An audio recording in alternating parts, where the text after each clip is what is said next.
Welcome back to how I did the driveway. Cause this is taking up the space. 2012 Chevy Malibu CV axle wheel hub replacement. CV axles on Amazon and the wheel hubs on Amazon.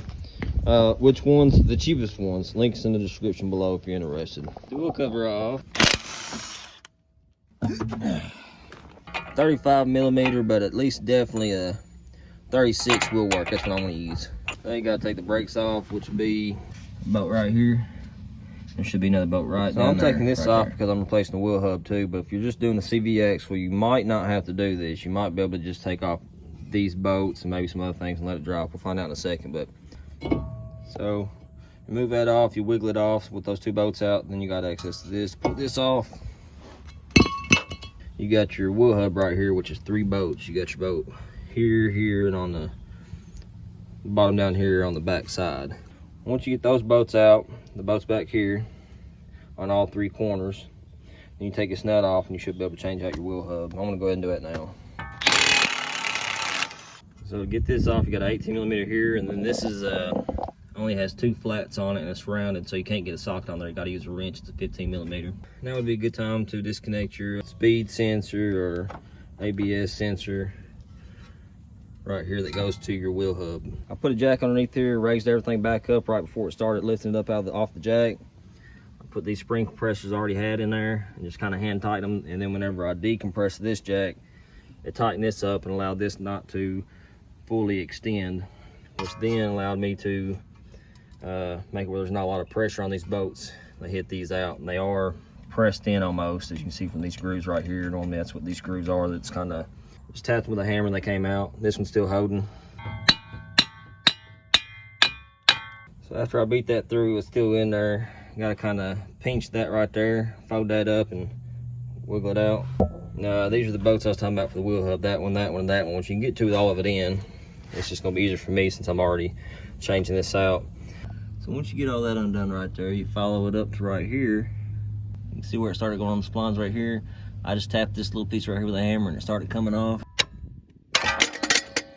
This side in first. Oh shit. One-handed bandit filming, man. You want to try to make sure it's straight and lined up, push it in, because you don't want to mess those splines up. So I'm gonna put y'all down so I can do that without messing it up. I got that in. I put my left hand around this side over here, kind of help have 2 hands, wiggle it back and forth to make sure it was straight. And it slid right in there. Now, take this off. Well, we're gonna leave it on there for now, because I gotta get this off. The wheel hub.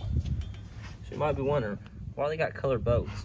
Well, from my experience in the manufacturing process and different plants I worked at, probably had different bolt bins full of blue, green, whatever. And during the assembly process, it made the people that well, let's just say nowadays, people are different.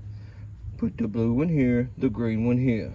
So that's probably why it's like that, to make sure they didn't strip shit out. Got the bolts out. This wire goes with it. Shield goes with it. Hit her with a pecker. This one made in China. That's reassuring. It feels about the same, but either or. Shiny now. So that's how that went on there. What I'm gonna do is I'm gonna go ahead and put this through there and just kind of put it all in together. I think it'll be easier. So, got the bolts on, I got them tight. If you wanna know how tight to get them, well, my suggestion is, well, how comfortable do you wanna be driving your car? Okay, get them really tight. Put them on there like, who the hell tightened these bolts up tight? That's how I do it. Now, we can go ahead and put the thingy, the CV axle in, and get all this stuff mounted back up. Whenever you're putting this back on, tighten these bolts up. Don't forget that bracket like I just did, even though I just said we need to put it on. Don't forget to put your clips in and connect it so you don't get ABS and traction control lights. Now we can put the rotor back on. Touching all that, and being on the ground is a good idea. Put some brake cleaner on there, clean that off. And then now we can put the caliper back on.